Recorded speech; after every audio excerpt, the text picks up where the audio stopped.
What's going on, YouTubers? Welcome everyone to this WWE SmackDown and 205 Live Review, the show from March 27th, 2018.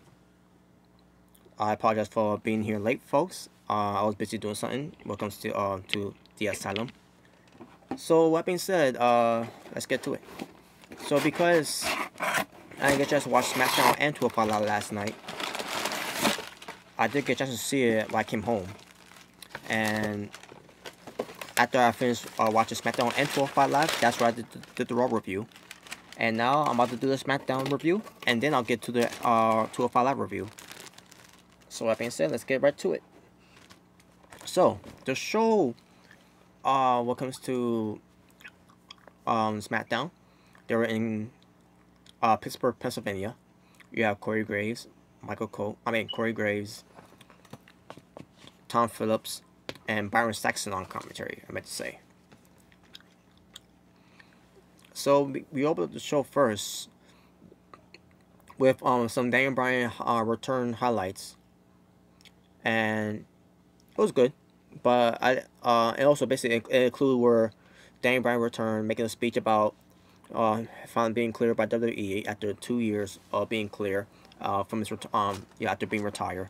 But basically, being clear for 3 years, because in 2015 he didn't wrestle until, well, actually he hasn't wrestled since 2015, and then in 2016 he retired because he was forced to retire by WWE, and then 2 years later they decided to clear him because this year it's going to be the time where Dan Bryan is going to either let his contract expire, or he's going to resign. But I hope he doesn't. I hope he doesn't resign. I hope he leaves WWE to go to Ring of Honor, to New Japan. So that way, WWE will realize that without Daniel Bryan, there ain't nothing. Basically, what we're basically trying to say here is that Daniel Bryan doesn't need WWE. The WWE needs Daniel Bryan, or should I say, Bryan Danielson doesn't need WWE. WWE needs Bryan Danielson. But yeah, they also showed in the highlights where Shane McMahon was being attacked by Owens and Zayn. And they also showed the part where Daniel Bryan was attacked by Owens and Zayn. And Daniel Bryan fights back, and then Daniel Bryan ends up getting taken out by Owens and Zayn. And this led to what happened later on when it comes to Daniel Bryan. And then the whole thing with Shane McMahon. We'll get to Shane McMahon momentarily. So, that being said, let's get to this. So the show opened up with a match. Yes, a match. A show opened up with a match on SmackDown. And here's another thing, folks. Let me talk something about SmackDown. Now, when it comes to the SmackDown, basically the SmackDown setting, the SmackDown entrance is alright. The SmackDown ring, it's kind of it's the same thing with the WWE ring. It's the same thing with the Raw ring, I meant to say. Trash. That's basically what I'm saying there. As with SmackDown, it looks SmackDown has a different type of platform, a different type of format. The commentaries for SmackDown, besides besides Corey Graves and Tom Phillips, trash. Which means Byron Saxton, trash. When it comes to the writers, besides well, actually, I don't know who could be the possible writers for SmackDown, but as far as the head writer of SmackDown, Royal Dog Jesse James, trash. Let's go on TM. JR is better than all of them. I agree, but he's not here anymore, so. Which means we got ready to endure Byron Saxton and Michael Cole. But as far as the SmackDown build-up for WrestleMania, and when it comes to SmackDown's WrestleMania season, it's good. Because at least SmackDown is giving me a reason to watch or tune into WrestleMania. Not just because of Shinsuke Nakamura and AJ Styles, but because there's other things too as well. And then you add in Daniel Bryan to the mix, Now I really am excited for WrestleMania. Basically, what the SmackDown side of it. So, anyways, let's get to it. And I'll also talk more about 205 Live too when I get to that review after this one. So here we go. So yeah, like I said, first like I said, they start off with the highlights of Daniel Bryan's return. Can you do way back Wednesday with a past pay-per-view review like Vengeance, St. Valentine's Day Massacre next Wednesday? Wow, you're asking too much of me to do. Well, actually, I'm working next Wednesday, so. But if basically when it comes to Vengeance and Valentine's Day, it will be nice for me to do that. But the thing is, Valentine's Day Massacre has basically when it comes to me doing a Valentine's Day Massacre for the when it comes to doing past reviews, it would make sense for me to do it on during February, where it actually happened. Back in 1999. And as far as Vengeance, this is not about right now. This is not about Vengeance. This is about WrestleMania. So,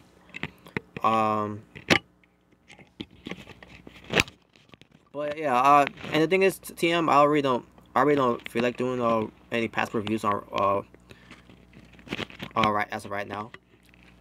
Maybe in the future I will. But as of right now, no, I'm not gonna do it. I'm not gonna do it. At this time. But yeah, let me get to this. So yeah, like I said, we have a match starting up here, and it ends up being the match that was announced last week. It was gonna be Randy Orton and Bobby Roode, basically Randy Orton, who's the United States champion, to take on Jinder Mahal and Samir Sin. So once Jinder Mahal came out, we see Samir Sin, with a neck brace and a slack on. I think a sling. Basically, he, because of this salt that basically Jinder Mahal caused a promo about why he can't compete because due to the attack of Randy Orton and Bobby Roode last week, Samir Sin will not be able to compete. TM. Oh, okay. WrestleMania 21 will count Eddie Guerrero and Rey Mysterio Jr. anytime. Well, that match was good though. Because WrestleMania 21 that was the opener, the curtain jerker. I'll think about it. But basically, Jinder Mahal was left out a partner. So basically, Jinder Mahal did find a partner to replace Samir Sin. So basically, Samir Sin still ended up being at ringside, as Jinder Mahal traded his partner from a tiger to a lion, and that was his words, by the way. And sure enough, Rusev comes out. Rusev comes out with any English there. So yeah, Rusev got a loud chant, by the way, when he came out. SmackDown was on fire. Pittsburgh crowds were on fire. Because this is not Monday Night Raw. This is SmackDown. So Rusev and basically it ends up being Jinder Mahal and Rusev versus Randy Orton and Bobby Roode. The match goes as a schedule. Even though Samir Sin couldn't get involved because he's injured. He ended up being involved in the match a little bit, where Bobby Roode goes after Samir Sin, but Randy Orton gets his hands on him and then wrestles him to the barricade. And Bobby Roode's like, "What are you doing? I had on everything, right?"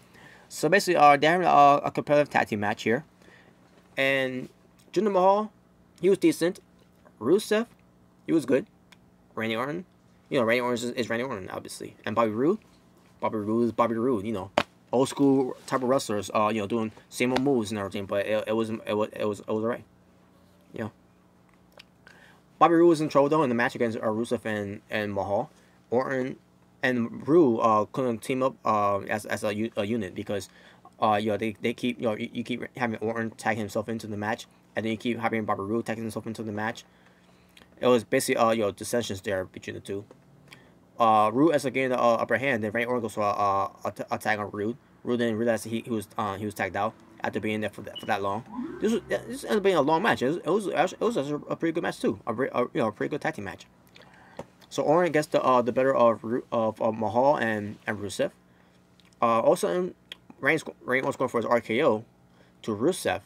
Also, Mahal is trying to get involved there, and Ru basically goes after Mahal, and Mahal pushes Ru right into Orton, and and Ru goes after Mahal again, closing him out of the ring. Orton goes after Ru by basically pushing him, and then Ru pushes him, and then Orton kill out of nowhere, and like holy shit, kill his own partner there, and then Rusev with a mascot kick to Orton and gets a 3 count in the win. So your winners, Rusev and Jinder Mahal.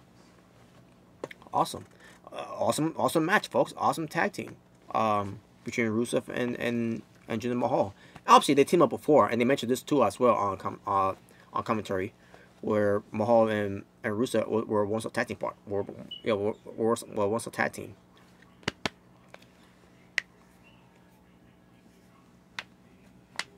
So yeah, that was the match. After the match, let me see. Where is it? Alright, there it is. Okay, so after the match, backstage, we see Jinder Mahal and Samoa Sin celebrating and everything, and they confront Rusev in English. And Mahal said to Rusev that we were great out there, and then said that he invites in English and Rusev our front row seat ticket to see Jinder Mahal win the United States Championship against Rude and Orton at WrestleMania. And he said after WrestleMania that he could be invited to Mahal's championship celebration. It's gonna be the greatest thing ever. And I see myself, so your WWE Championship celebration wasn't the greatest thing ever then. That's how I took from it. And Rusev said that'd be nice, but Rusev said but because he pinned the United States champion, he had a better idea. He says he's gonna go to the general manager of SmackDown, Daniel Bryan, to have him added into the match, so that way it could be a fatal 4-way match at WrestleMania for the United States Championship. So Rusev in English goes to talk to Daniel Bryan, while Mahal and Samoa Sin is there, flabbergasted. And then Mahal tells Samoa Sin to take that neck brace off. And like Samoa said, wait a minute, so he's not really hurt? Well, obviously, of course he was not really hurt though. But yeah, there you go. So Samoa Sin could have wrestled the entire time. So that was good storytelling there. When it comes to that, Samoa Sin, he could have wrestled the entire time, but because Jinder Mahal decided to come up with this plan where Samoa Sin is acting like he got hurt because of Rude and Orton last week. He chose Rusev to be his partner, and then Rusev ends up winning the match for himself and Mahal. So basically, Jinder Mahal shot himself on the foot there. He didn't think that Rusev was gonna go to Daniel Bryan to add him into the match. So guess what, folks? It's not official. So it's gonna be Rusev, Jinder Mahal, Bobby Roode, and the United States Champion Randy Orton, fatal 4-way WrestleMania United States Championship match. Now, just gotta be added to the WrestleMania card.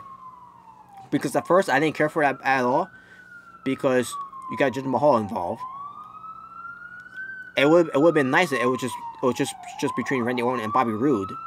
But no, we gotta have Mahal in it. But now you got Rusev in it, so now it just gotta be on the card for WrestleMania. And yeah, I wanted this match to be on the pre-show, but because I want to be on the pre-show for one reason, because Jinder Mahal is in it, and I guess another reason why is because it's gonna be a triple threat match. But now with Rusev being there, because it's gotta be when it comes to Rusev Day, it's gotta be Rusev Mania, so it's gotta be on the main card now. Fatal 4-way match for the United States Championship. Let's go. But like I said, I would have preferred Orton and Rude, but whatever, right? Next we get AJ Styles and Shinsuke Nakamura backstage. This was good. So basically, here's what was said. Give me one moment.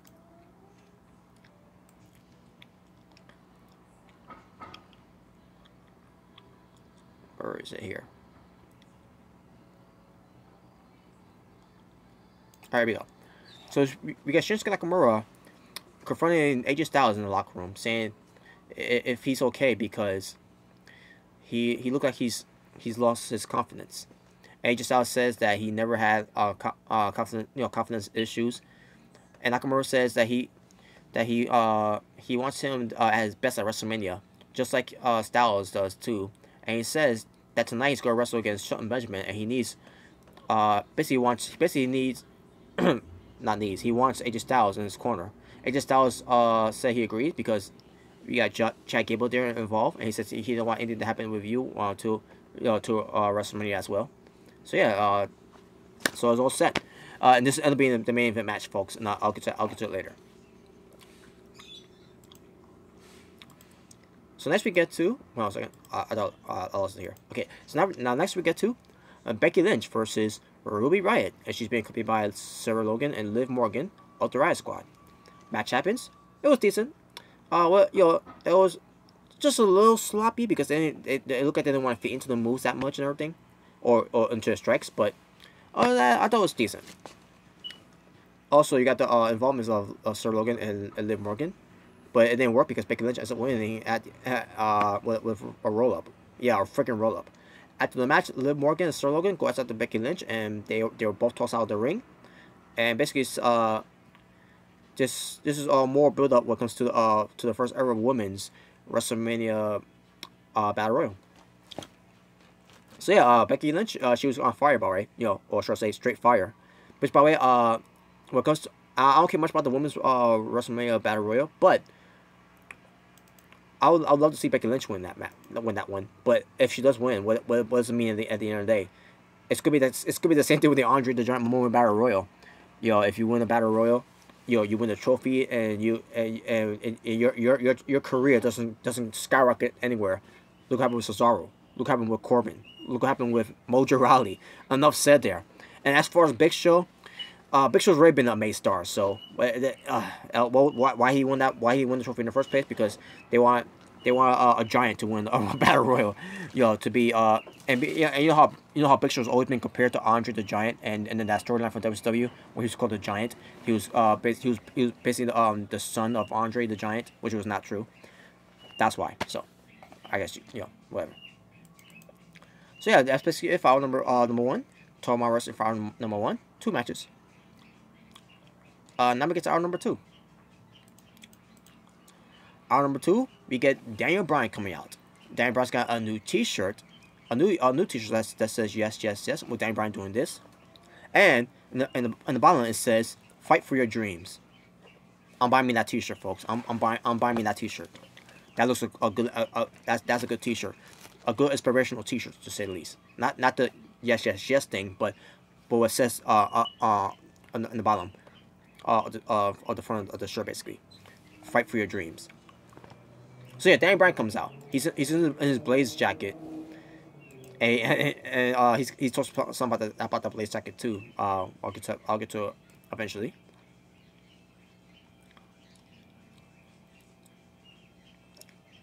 Alright, we go. So Daniel Bryan addresses. By the way, he gets a nice ovation, a huge ovation from the Pittsburgh crowds, obviously. The crowds were on fire with Daniel Bryan, doing yes, yes, yes. Daniel Bryan chants and that whole good deal. And Daniel Bryan was just standing there smiling and everything. And yeah, WWE, if you let this guy go, which by the way, Daniel Bryan, I think he is going to leave if he doesn't leave. But we'll see what happens. But until that time, WWE, if you let this guy go, you have no idea what you're getting yourself into. So, anyways. Basically, losing viewerships, losing subscribers, losing money. That's what I'm basically saying there. Hold on a second. So, anyways, one more, folks. Let me check something here. Okay. All right, back to this. So, Daniel Bryan comes out. Like I said, he's ovation chant. All these crowds, the Pittsburgh are in love with Daniel Bryan. He says he honestly loves Pittsburgh. And the crowd's going crazy with that. He says that he's got to do his job here as a general manager because you have to cross chant you still got it, and basically giving Daniel Bryan all this just warm welcoming back, warm welcoming of him after being clear for 3 years. And then see what he did a week ago against Almost Insane. And he still got it, but he says he's got to do a job here as a general manager, And he says this is a land of opportunity, and he decided to rehire Kevin Owens and Sami Zayn. And he's got a stipulation here, because it's going to be Kevin Owens and Sami Zayn versus Daniel Bryan and Shane McMahon at WrestleMania. So basically, we're going to get Shane McMahon wrestle at WrestleMania, even though he had that hernia infection, something like that. And here's the thing, folks. I saw an Instagram picture of Shane McMahon with his kids. You know, his three sons. He looked fine. He's got a smile on his face. He looked fine. And if that's true, then that means Shane McMahon, he's gotta be an android. He's gotta be an android. You know how Android 18, where she's half android, half human, because Android 18 ends up becoming an android, and then also she ends up giving birth to a baby girl, which is Krillin's. Just she's married to Krillin. Well, it kind of makes sense though, because she started off as a human being, and then she was turned into an android because Dr. Jarove. Basically I'm just throwing a good example there of what about that. So yeah, so Daniel Bryan talk about Shane McMahon's going in WrestleMania, and this really got people questioning. Is it a good day? Is it a good idea for Shane McMahon to come back in the ring after having that hernia infection? And is he actually good to go? Did he? We'll find out though. If he comes back next week, we'll know for sure. Hey, basically, we'll see what happens next week for sure. If Shane McMahon is good, and if he is good to go, but we just have to wait and see. But yeah, but here's the stipulation. Like I said, it's gonna be the match. It's gonna happen at WrestleMania. Sami Zayn and Kevin Owens versus Shane McMahon and Daniel Bryan. And of course, when loud chant that one, not because of the match, is not because the match that's gonna be excuse me, not because it's not because of a tag team match of Daniel Bryan and Shane McMahon versus Kevin Owens and Sami Zayn, but because they were chanting yes, because they're going to see Daniel Bryan wrestle in the WWE ring again. And of course, when it comes to Pittsburgh, they gotta watch it at home. I'm pretty sure some of them will probably go to New Orleans to see WrestleMania. I'm not saying all of them, but just a couple. But yeah, you're also gonna have some international fans around the world, wherever they come from. They pay their tickets to go to WrestleMania. Yeah, like they always do, because it's WrestleMania, obviously. So, Dan Bryan's has a stipulation here. If Shane McMahon and Daniel Bryan wins, Owens and Zayn remains fired. But if Shane McMahon and Daniel Bryan loses to Kevin Owens and Sami Zayn, they will be reinstated on SmackDown. And Daniel Bryan talks about how he had a lot of people asking him why he's giving them Owens and Zayn these opportunities. Because and he explained why. He has a very pleasing argument of why he did all this. He says he thinks that they are the two greatest performers of this generation, which is true. Kevin Steen, El Generico, yeah. But now they're in WWE as Kevin Owens and Sami Zayn. And he says he's known them for 15 years, being good friends with them. They fought together.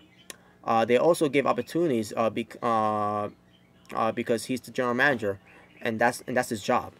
His job is to give the opportunities that that referee deserves.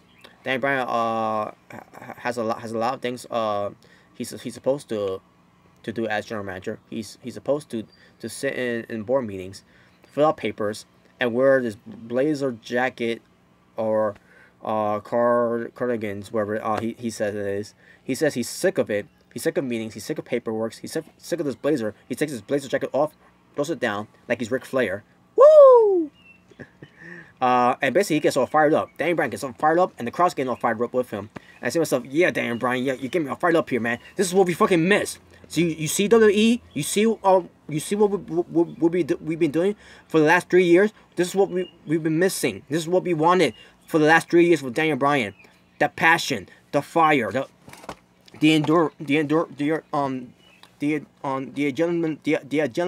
adrenaline rush. This is the feeling. This is the feeling that we wanted with Daniel Bryan as their fucking wrestler. TM, I don't like Finn Balor. It just don't fit it. Okay, I'm not talking about Finn Balor though, TM, but whatever. But yeah, but Daniel Bryan, man, he got this crowd fired up because he's getting all fired up and everything. And this is what we mean, WWE. This is why we're the team with Daniel Bryan. I'm pretty sure some people did find Daniel Bryan entertaining when it comes to him doing this skit with Kane and Dr. Shelby and this whole thing with him being a GOAT, and then with this whole hug it out thing, and then this whole thing with Edge, which it was comedy gold right there, and then with Bret Hart, which by the way it was needed, because Bret Hart pulled over Daniel Bryan.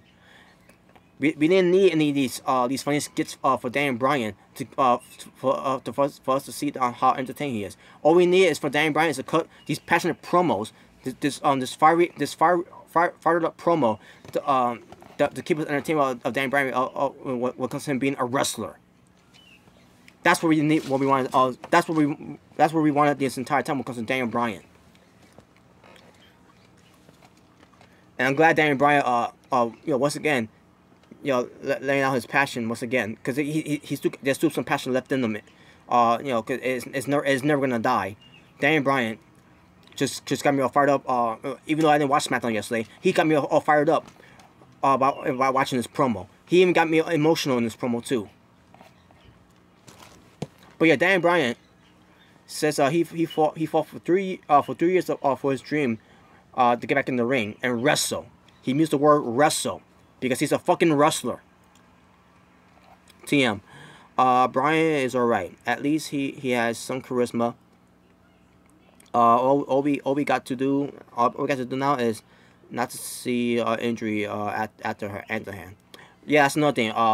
That's nothing, folks. For those who don't know, when it comes to Daniel Bryan, every time he's in the ring, whenever he gets physical, doesn't matter if it's a wrestling match or not, he agreed to after going to the gorilla position, he's gotta go at the medical room, to be evaluated to see if there's anything wrong with him. Because WWE once again they don't trust Daniel Bryan when it comes to him being injury prone. Vince. But anyways. But yeah, that's one thing too, TM. You do gotta get worried with Daniel Bryan. Cause remember last time when he got hurt, we all were worried about Daniel Bryan because Bray Wyatt was being too rough with him.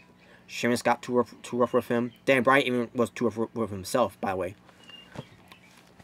So hopefully, this will be a different story. But but Daniel Bryan talks about and then also when he's talking about how 3 years of his dream going back in the ring and wrestle. He fought for 3 years to get back in the ring so that he can wrestle again. And then he says Sami Zayn and Kevin Owens tried to take that away from him. I disagree. Now, basically, I understand what Daniel Bryan was saying there. And storyline wise, Kevin Owens and Sami Zayn was trying to take away Daniel Bryan's dream to get back in the ring because of the attack last week. No, not true right there. Because, storyline aside, Daniel Bryan fought for 3 years to get back in the ring, but the WWE tried to take that away from him. Vince McMahon tried to take that away from him. The WWE doctors tried to take that away from him because they didn't want because Vince McMahon did not want him to be clear. I'm pretty sure he got the Vince McMahon got the I'm pretty sure that Vince McMahon got the doctors in on it by no matter what, do not clear him, at all. And yeah, and some of you may call it a conspiracy theory and all that. I don't care. I don't care if you do call it a conspiracy theory. To me, that's how I feel about Daniel Bryan not being cleared by WWE. And the reason why they want to clear him in the first place is because they wanted to get Mr. Cock That Fish Man, Roman Reigns, over. Which, by the way, still not working, WWE. He's still getting booed. Still not over. Still ain't working. TM. Bray Wyatt was a powerhouse back then. But as Blues Blitz calls him, fuckboy buckethead. Oh, you mean John Cena? Yeah, no, yeah, no. TM, fuckboy buckethead buried him, and yeah, like you said, buried him. But anyways, yeah, I agree with you. Yeah. But yeah, that's the point I want to make there, folks. But yeah, back to this.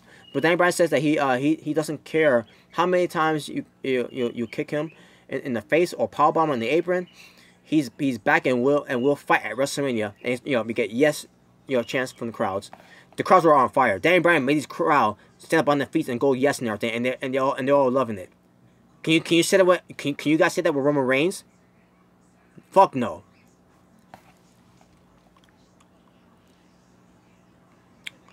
So then Daniel Bryan says there's a lot of things he tried to avoid saying. He says as an underdog, he is an underdog, by the way. Unlike fuckboy Buckethead, John Cena is not an underdog. No matter how many times WWE keeps saying that John Cena is an underdog, no, he's not. Daniel Bryan is the underdog. Is the one who scratch and claw and try to get in the position that he tried to get, but the machines keep pulling him back. That's what an underdog is. Daniel Bryan has proven to be an underdog. Unlike John Cena, who's been handed everything to him. Same thing with Roman Reigns, who was handed everything to him. Didn't have to work hard to get that. They were given those opportunities. Daniel Bryan, he earned those opportunities by wrestling. He earned those opportunities by getting over with the fans. Daniel Bryan earned it by wrestling from indies, from elsewhere, and to finally make it to the big leagues in WWE. And what does WWE do? They try to take that away from him because it was not for him. Even though that's what the fans wanted, but no, they didn't want to give it. They didn't want to give it to him. They want to give it to John Cena. They want to give it to Roman Reigns. They want to give it to Triple H. They want to give it to Jinder Mahal. They even did the same thing with CM Punk. They tried to cut his. They even cut his leg off too. Even with Dolph Ziggler. But anyways, so Daniel Bryan. Daniel Bryan says also with kids watching in the crowd and looking at him as a role model, he shouldn't say them. He says as a general manager of SmackDown, he should have said them. He shouldn't set them. He says this isn't Daniel Bryan the underdog or general manager. This is Daniel Bryan that fought for his dreams. This Daniel Bryan that will fight at WrestleMania against Kevin Owens and Sami Zayn at WrestleMania. He's going to kick their asses, and that's how he ended the promo. And the crowds were giving him a nice ovation. I was like, yeah, man, that was the Daniel Bryan I wanted to see. That's the Daniel Bryan that I wanted to fucking see WWE, not the general manager Daniel Bryan, not the Daniel Bryan being retired. I want to see the Daniel Bryan wrestler. I want to see the Daniel Bryan, the American Dragon. I want to see Daniel Bryan Danielson. TM, I think that's you. Oh, sorry. Mr. Rick and J. I thought it was you, TM. My apologies. It was Mr. Rick and J. So yeah. What's up? Rick and J. You said sup, Rob. Not didn't do the video yet. Because I got interrupted, and I'm gonna get interrupted again. But when I'm done, I'm gonna close the live stream and then record the video. All right. Just let me know. So yeah, there you go, folks. That was a Daniel Bryan promo, and I enjoyed it. Daniel Bryan is back, and Daniel Bryan will fight at WrestleMania. Although Shane McMahon though. So yeah, I guess Shane McMahon is good to go. I guess. But we'll see. We'll see what happens next week. But in the meantime, let's move on to what happened next. Sean Benjamin and Chad Gable comes a promo to basically Shinsuke Nakamura. I think they may have mentioned AJ Styles too, because he's going to be at ringside too. Whatever. Also, we get the New Day coming out. All 3 members of the New Day return. And I thought New Day was going to come back, to be serious and everything. Nope. They're back to being their silly self with their player pancakes and their blue cereal. And I see myself, fuck you. You guys were supposed to take this seriously against against the Bludgeon Brothers, what they did to them. And they're out there with pancakes and burrito cereal, having fun, having a good time, and blowing their trombones and all that. Fuck you, fuck you, New Day. But basically, they cut a promo about the Bludgeon Brothers and everything. So we get the Bludgeon Brothers versus Big E and Nick Xavier, and Kofi Kingston's at ringside. The match happens. It was alright. I bet you the Bludgeon Brothers are kicking ass, obviously. But you also get some good offense from New Day, whatever. See, I'll give them credit where credit's due. Also, we get the Usos running in, and ends up and I think it was a no contest. Let me double check here. I think it ended in a no contest. Oh no, actually it ended with the Bludgeon Brothers winning by disqualification. But I don't think it was actually announced at the time. But anyways, so New Day are going after Harper and Rollin, and the Usos gets in to go after. Like I said, the Usos went to get involved. They basically attack Rollin from the outside of the ring, while the New Day went after Harper in the ring. Then the Usos went in the ring to try got to Harper, and then also the New Day and the Usos go at it a little bit. They didn't attack each other, but they're basically they're basically going at each other and all that. Also, the Bludgeon Brothers gets in the ring and get their the bludgeon hammers, and they also Usos and New Day cleared the ring. They almost got bludgeoned with the hammers, and that was it. And then it's been announced that for WrestleMania, it's gonna be a triple threat tag team match, just a regular triple threat tag team match for the tag team titles. Yeah, so we get the New Day versus the Bludgeon Brothers versus the Usos. The Usos who are the SmackDown Tag Team Champions. And as far as New Day, who's gonna be in it? I don't know, and I don't care. Fuck the New Day. There you go. Oh, I should mention, Kevin Owens and Sami Zayn on Twitter. They accept the challenge. There you go. It's been official.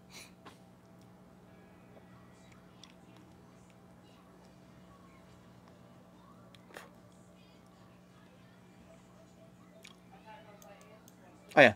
Let me see. What's this here? Okay, never mind. Next we get to a review package of Charlotte Flair versus Asuka for what comes to the hype up match for WrestleMania. And that's another thing, folks. Charlotte Flair. I heard what happened with Charlotte Flair. Charlotte Flair unfortunately couldn't be there on SmackDown because she had to get surgery for her gums. So she had to miss the show. But she's gonna be ready for WrestleMania though. No doubt about that.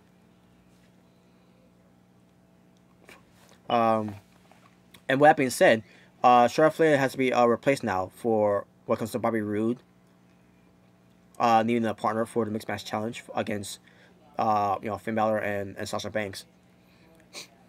Which, by the way, Finn Balor and Sasha Banks won the vote to be brought back into the tournament or this whole Mixed Match Challenge that they're doing, whatever. But I'll get to that later though.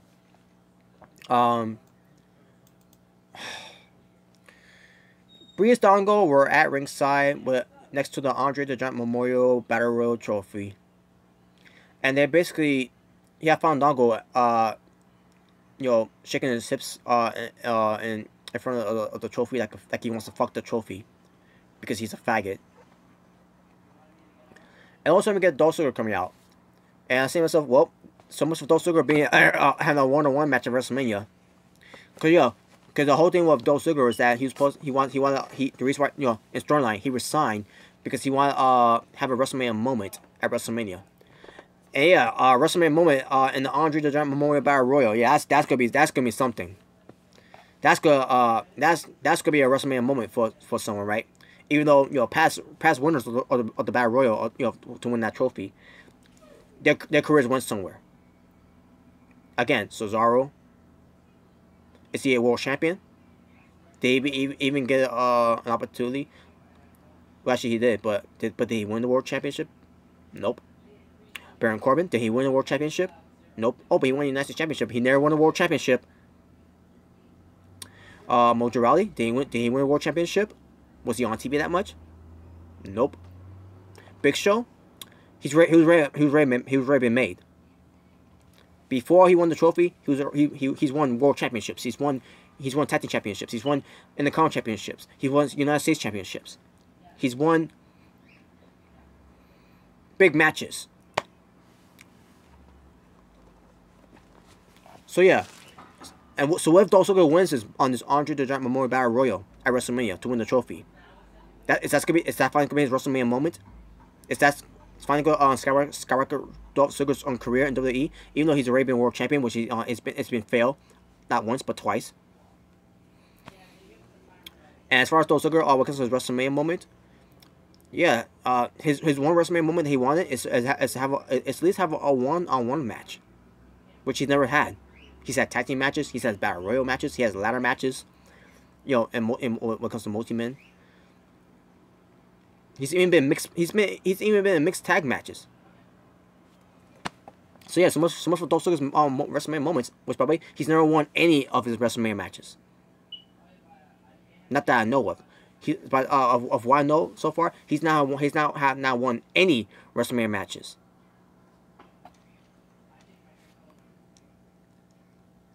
So we get to this match between Tyler Breeze, being accompanied by Fandango, you know, against Dolph Ziggler. So yeah, Tyler Breeze and Dolph Ziggler. I didn't care for this match, folks. And one reason why I didn't care, because you got Fandango on the apron, shaking his hips like he wanted to fuck Dolph Ziggler. And he starts running around the ring. Dolph Ziggler chases him, and I say to myself, this was trash. So guess what? Dolph Ziggler wins. Moving on. This was trash.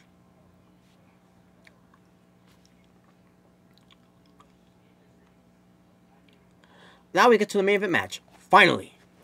The King of Strong Style, the artist, Shinsuke Nakamura versus Shelton Benjamin. AJ Styles at ringside for Nakamura, Chad Gable at ringside for Shelton Benjamin. And just to me, I don't know if Shinsuke Nakamura and Shelton Benjamin had a match before. Because keep in mind, Shelton Benjamin was wrestling in New Japan during the time when Shinsuke Nakamura was there too. So I'm assuming they may have wrestled each other before. If not, then I got double check that, because what comes to my knowledge right now, I don't remember if they did wrestle each other in either a one-on-one match or a tag team match or whatever. But I got look it up though. But anyways, so yeah, so that's right now, and for the first time ever in WWE, Shinsuke Nakamura versus Shelton Benjamin, and it was a good match. Chad Gable tried to get involved. AJ Styles was there to trip him up, and also we get more back and forth between Nakamura and Shelton Benjamin. Benjamin tried to go for his pay dirt move, but then Nakamura attempts to do an armbar. It was a nice counter, but Benjamin was fine out of it though. He gets trapped in a triangle chokehold. Nakamura was being pinned there a little bit, but he's getting his shoulder up. You know, try to get his shoulder up. Now basically it was a struggle between Benjamin and Nakamura in this match, where Nakamura tried to go for a submission move. Submission finish, and then Benjamin tried to go for a pin finish. Nakamura all of a sudden,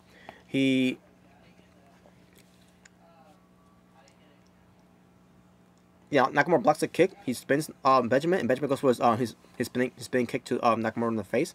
Nakamura makes a comeback, goes for the flying knee from the second rope, and he follows up with the Kinshasa, and gets a 3 count in the win. So your winner, Shinsuke Nakamura, of this main event match for SmackDown, and it was a good main event match.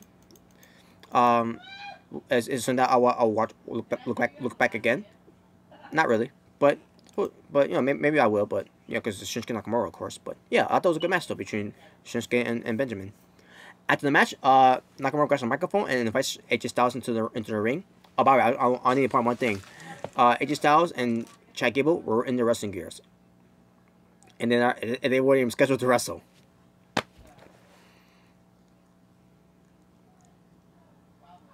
But AJ Styles grabs a microphone too.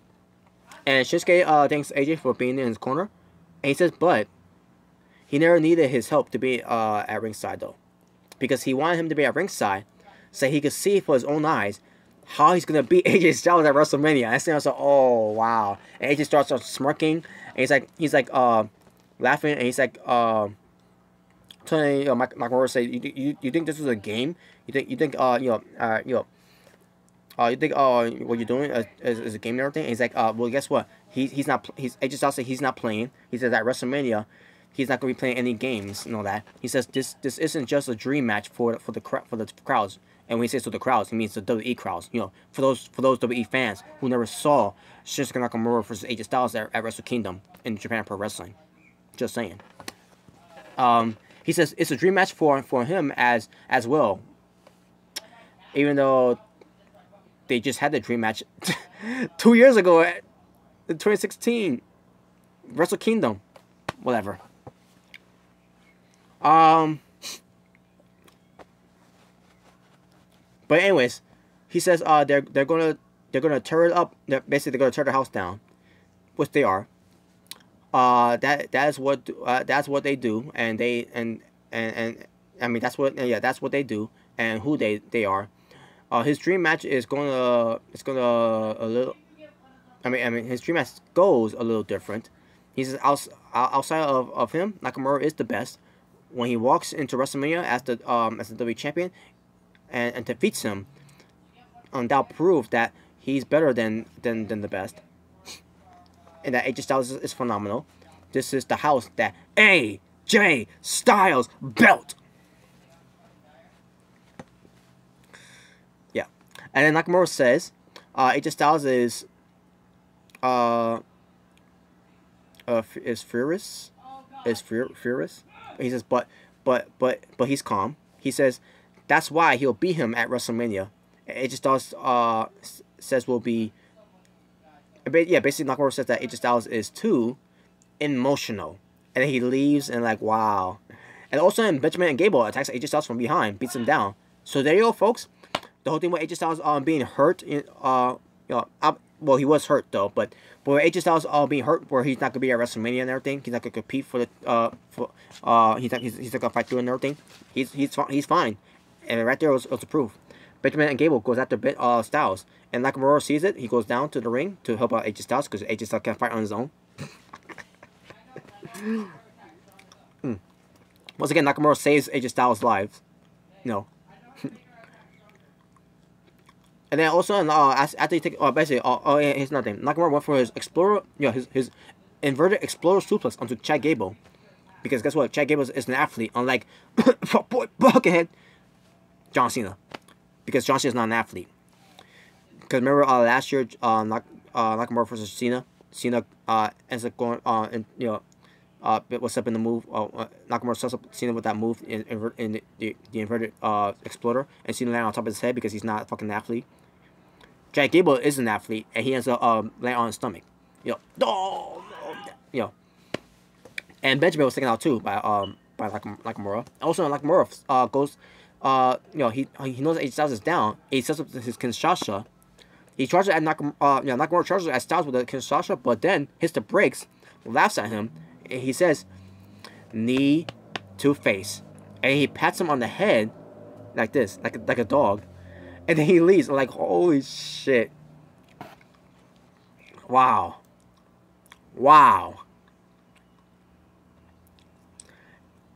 So yeah, that was it, folks. That was the build up for the build up for of those two for WrestleMania.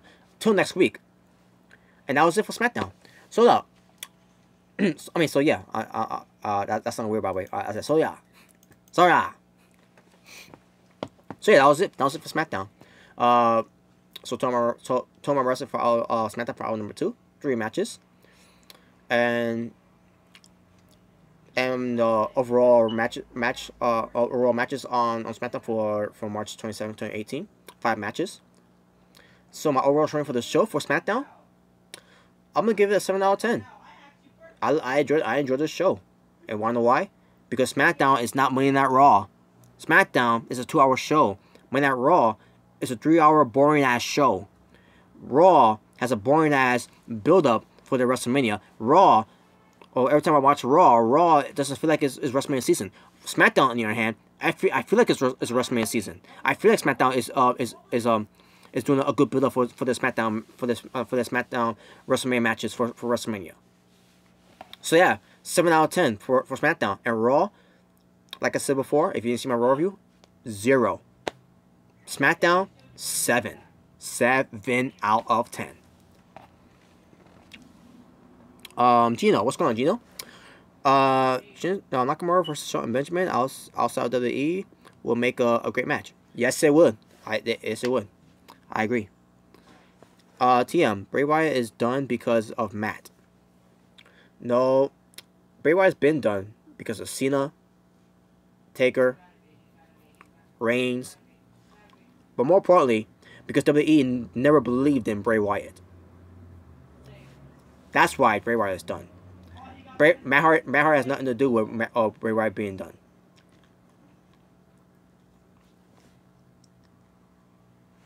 So there you go. Now let's get to 205 Live.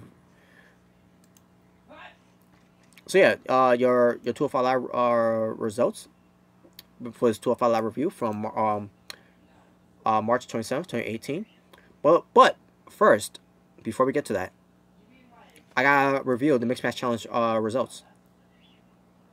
Because again, because of what happened with Charlotte Flair being not be able to compete on SmackDown, or not to be able to be there on SmackDown, but also not to be able to compete at at the SmackDown on the Mixed Match Challenge. They needed a replacement for Bobby Roode to team up with to team with. So it was a vote online to either vote for Becky Lynch, Lana, or Carmella, and the vote was in, and it ends up being Becky Lynch. So basically, Becky Lynch pulled up 2 double duties on that night, one on SmackDown and one on the Mixed Match Challenge. So basically, for the Mixed Match Challenge, for March 20th, 2018. March 27th. My apologies, 2018. Pittsburgh, Pennsylvania. You know, basically same place and all that, whatever. Corey Graves, Michael Cole, Beth Phoenix. You have Bobby Roode and Beth Phoenix defeating Finn Balor and Sasha Banks. So much for Finn Balor and Sasha Banks being voted back into the tournament just for them to lose. Wow. There you go. Now let's get to 205 Live. Before we do, TM, IRS Sun gimmick confirmed. Well, that's the thing, TM. If you didn't hear about what happened on the house show with Bray Wyatt showed up to confront Matt Hardy, and guess what? Bray Wyatt looks the same thing. So the whole thing with the whole Lake of Reincarnation that WWE did with Bray Wyatt, they did nothing with it. Whatever. So anyways, let's get to this now.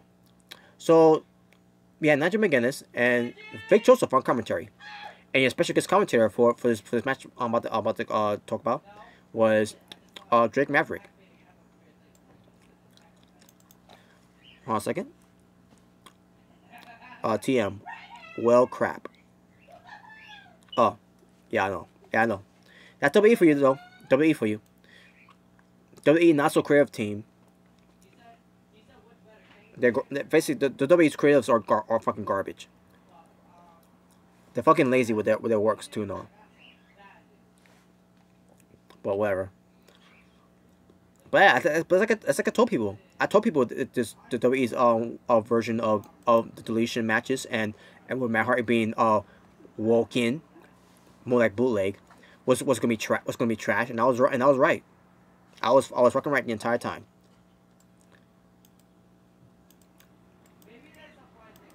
So anyways, so yeah, like I said, you have Vic Joseph and Nigel McGuinness on commentary, and you have guest commentator, the 205 Live general manager, Drake Maverick. So basically, you have this match between Mark Andrews versus Tony Nese, and you have who was it? Yeah, Drew Gulak watching on backstage on the monitor to see the match between Tony Nese and Mark Andrews. This was a good match. We had back and forth action between the two.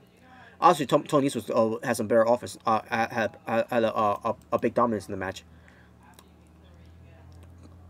And they got Mark Andrews putting some an underdog upset onto Tony Nese when it comes to his speed and abilities. TM, aka Rockstar Spud. Yeah, exactly. They even referenced that too, by the way. Back when he made his debut, they even referenced on Raw too when he was on commentary at one point that he was better known as Rockstar Spud. I haven't watched a single episode of 205 Live, but I might start watching because it has been good since Triple H took over. It has been, yeah, it has been been good. So and here's the thing, folks. When something like Triple H made a show look good, like for example NXT and 205 Live, it really shows you who knows best when it comes to when it comes to being a wrestling business personnel, right? For example, Triple H, he took NXT from Vince McMahon, was obviously well first he basically he asked Vince McMahon to if he, for the NXT brand, and Vince McMahon gave it to him because Vince McMahon didn't care for it anymore, because Vince McMahon's version of NXT was supposed to be all about sports entertainment, was about doing obstacles, all that stupid stuff that Vince McMahon had these wrestlers do. Like, say myself, what's this got to do with wrestling? I was like literally I was literally thought to myself when Vince McMahon did NXT, when he was first in charge of NXT back in 2010, my first thought was, what's this got to do with wrestling? And then sure enough, Triple H took over of NXT and ended up being a wrestling show, along with Dusty Rhodes and William Regal and Jim Ross at the time, for NXT. Oh yeah, and Ryan Ward. And now it's the same thing with 205 Live, because 205 Live was taken over by Vince McMahon and with Kevin Dunn. And then when they decided that they don't want anything to do with that anymore, they give it to Triple H. And guess what? Triple H turned it to NXT. Triple H turned 205 Live to NXT. That's the best way to say it. TM. Finn Balor should be on 205 Live. Well, they can't do that. They can't do that now. He's value on the main roster. He's value as a big star in WWE when it comes to Balor Club. So TM, he's qualified as cruiserweight, ain't he? He is. But you can also see the same thing with Aleister Black, and they don't want Aleister Black to be on 205 Live. So, have you watched Strong Style Evolved? No, I haven't seen it. Please don't spoil it for me. Haven't got a chance to see it yet. So, please don't spoil it for me. I heard it was a good show though. I heard it was good, which is no surprise because New Japan Pro Wrestling better than WWE. So. Now, what was I? Oh, yeah. Mark Andrews and Tony Nese having a good match, but like I said, in the end, Mark Andrews ends up winning the match. And after the match, Mark Andrews goes up to general manager Drake Maverick, and he says he wants a match against Drew Gulak, and he gave it to him. So it's going to be next week. Next week it's going to be Drew Gulak versus Mark Andrews. After the match, after that, I meant to say. Also, we go backstage to see Drew Gulak, and then also on Dasher interviews Drew Gulak about wrestling against Mark Andrews next week. And Drew Gulak basically lets him know that basically Mark Andrews was upset about being put in the submission hole by Drew Gulak, and then let go after the match, and says that, and basically Drew Gulak says that he's a submission specialist. The greatest, or I think he said greatest submission specialist in WWE right now. And he said like he remeant it too. So yeah. And that was that. So yeah, so we'll see what happens next week between Mark Andrews and Drew Gulak. Basically a rematch from their match before.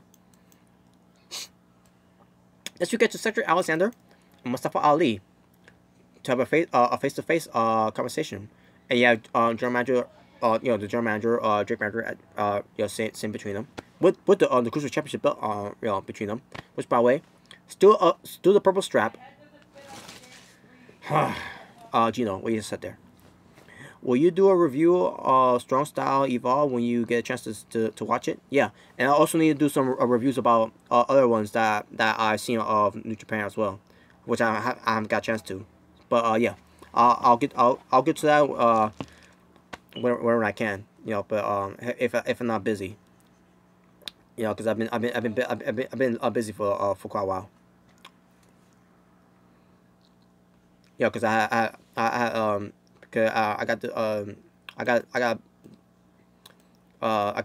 got life to do outside of the internet, unlike these trolls, and these trolls know who I'm talking about too. And not to Arizona State. I know Arizona is a troll, but he's got life outside of the internet too. He's got a wife, and hey, he's living a good life. How I know? I'm friends with him on Facebook. Just you know, in case anyone's asking. But anyways, let's get to this. So Cedric Alexander and Mustafa Ali face-to-face meeting. General manager, Drake Maverick's there with the Cruiserweight Championship. Basically, they talk about, you know, how they're excited to go at WrestleMania at the grand stage of the mall for the vacant Cruiserweight Championship. Cedric Alexander talks about it's a huge opportunity for him. He can't wait to go to WrestleMania, and he says he wants to be the champion. He's gonna make his daughter proud. And then also, Mustafa Ali gets in the conversation, saying that this is an opportunity to be winning for a too and everything, and basically saying to Cedric Alexander that he basically points out that that every time he faces his opponents and has an opportunity to win the title, he comes up short. Basically, basically Mustafa Ali is talking to Cedric Alexander about coming up short every time, which is true. Sometimes he does come up short. What comes to him being what comes to him. Sorry, I got distracted there. What comes to him being close or winning that Cruiserweight Championship. Remember that the match with Enzo Amore, where Enzo Amore took the count out of lost. And basically, he also talked about the fact that he was going for the Cruiserweight Championship match against Enzo Amore for Royal Rumble, but it didn't happen because Enzo Amore at the time ended up being suspended and fired because of sexual allegations.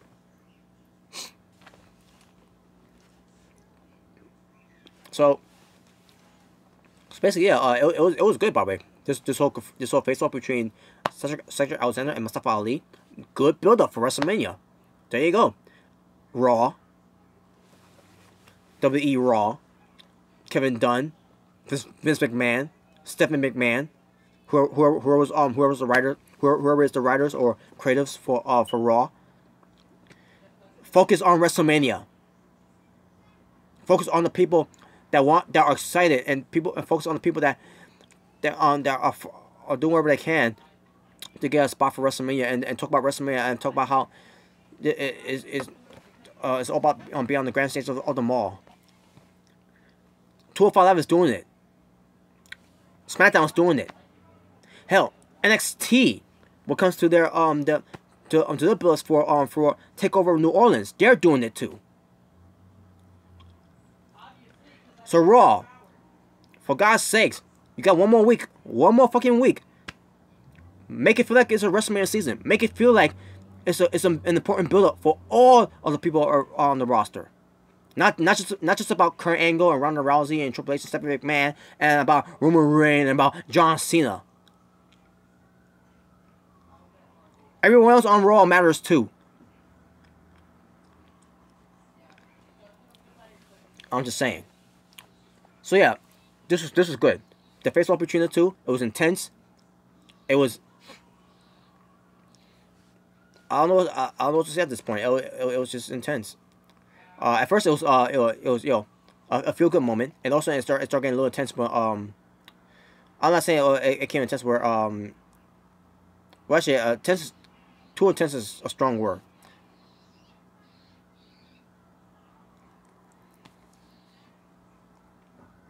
I guess you could say it was. How can I put it?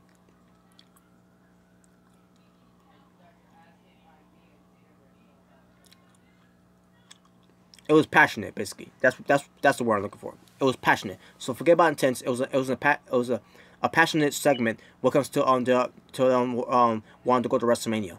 Hopefully WWE put this on the opener for WrestleMania. Let this be the opening match for WrestleMania. I would do it. I'll put them in the opener of WrestleMania.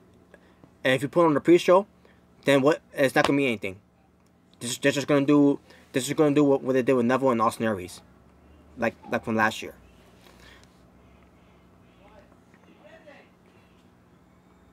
Gino. Yeah, I understand there's so much wrestling out there. It is hard to keep up with all of it. Yeah, I know. I think Cedric is going to win the title. I think so too. But I'll talk more about that next week when I do the the preview.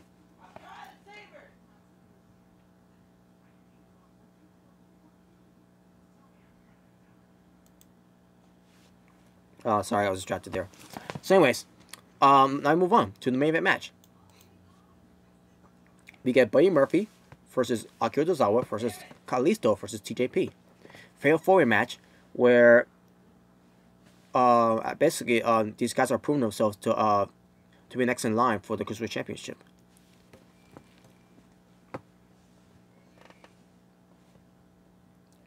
Sorry, folks. Hold on a second. All right, that's it. Let's get to this. Folks, this match incredible. This was fast paced. This was hard hitting. TJP doing a lot of submission moves, not just to one person, but to two people. Holy shit! This is, and then you got Akira Tozawa and Kalisto getting in each other's faces, and they start going at it. Buddy Murphy showing some fire that he always that was always in him. They just never let him loose. High flying moves from all these guys. Oh my god! Even Buddy Murphy, man, Buddy Murphy was killing it in this match. Gino, I think the two battle royals and the Raw Women's title should be on the pre-show. The Cruiserweight title match should be on the main card. I think the Andre the Giant Memorial Battle Royal will be in the pre-show. But when it comes to WWE, overrating and highlighting Alexa Bliss as being Raw Women's Champion, and also of Nia Jax, where this man sees Nia Jax as her Andre the Giant, I don't think so. That's gonna be on the main card. As far as the women's battle royal, I think so. That might be on the pre-show too. And but yeah, but they also need there's one match that has to be different. But who knows? We'll see. We'll see what WWE does though. But I guarantee you, there's gonna be 3 matches that's gonna be on the pre-show like last year.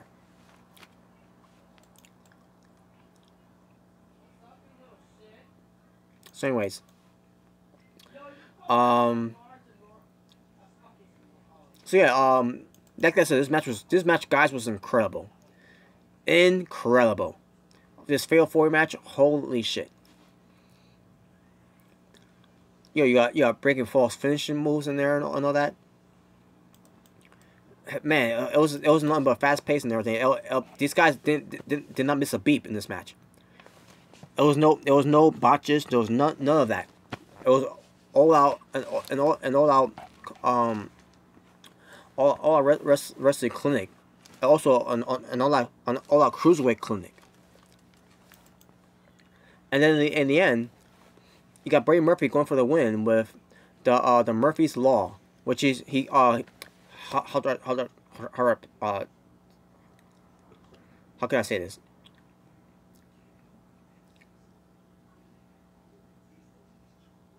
I'm trying to remember how he did it. It was like an angle slam type of move, but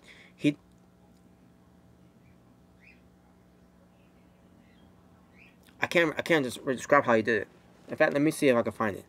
I can show you. I can show you all. Just give me one moment.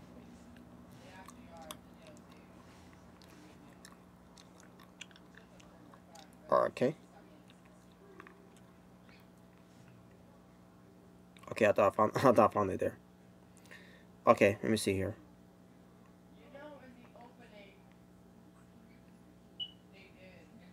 All right, here we go. I found it. I just need to go to it.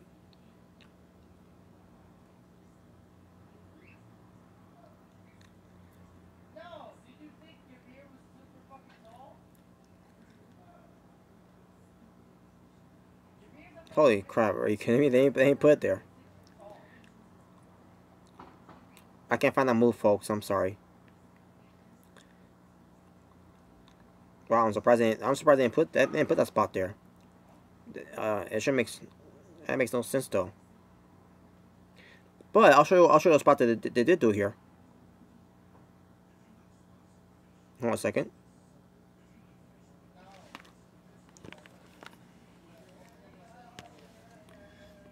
TJP's got Kalisto.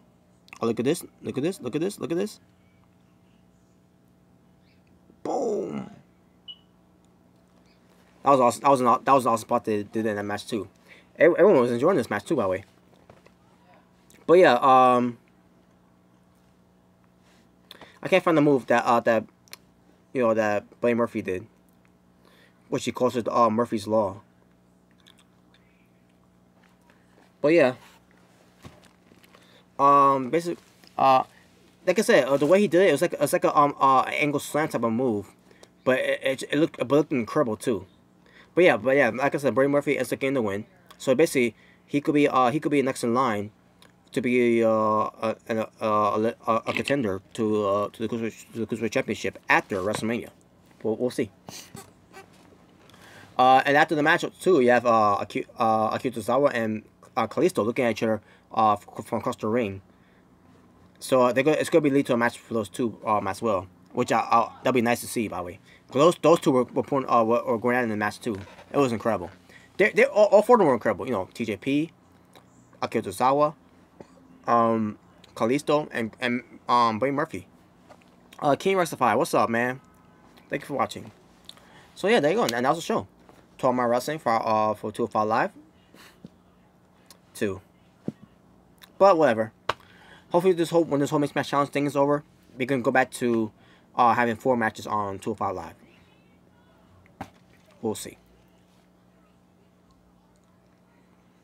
So 205 Live, my overall rating for the show,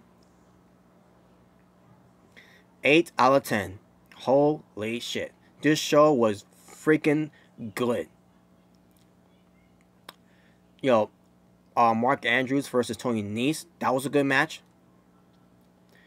You know, Cedric Alexander and Mustafa Ali. You know, the face-to-face conversation. It was pretty good. But this fatal 4-way match, my God, that was an incredible fatal 4-way match. So yeah, that's why I'm giving this an 8 out of 10. King Rectify. The MCC sucks. Yeah, I know it does. Which is why I don't watch it. All I do when it comes to the mixed match challenge, I just announce who wins. That's it. Cause I don't care about that at all. Why should I give a fuck about Stephanie McMahon's philanthropy show? It's the future of marketing. Stupid. Obviously, this whole mixed match challenge thing is Stephanie McMahon's idea. It's all just for publicity. That's what it is. All for publicity. Whatever. So yeah, I'm done, folks. Thank you for watching. That was it. After this one, I'm gonna do another review. Hopefully I'll be able to have time to do it too. So after this, I'm gonna do an NXT review. But first, I gotta watch NXT first. So that being said, thank you for watching. Robert Serrano Jr., Natural Born Driller, Good Boy Gone Bad. You don't like it, beat it, because no one wants to be defeated. Please subscribe. If you like it, give it a like. If you dislike, give it a dislike. Choice is yours alone. And that being said, you all take care. I'll see you all soon. I'll see you all in a few minutes. And basically, hopefully in an hour, for another review, an NXT review. But for now, peace on the streets.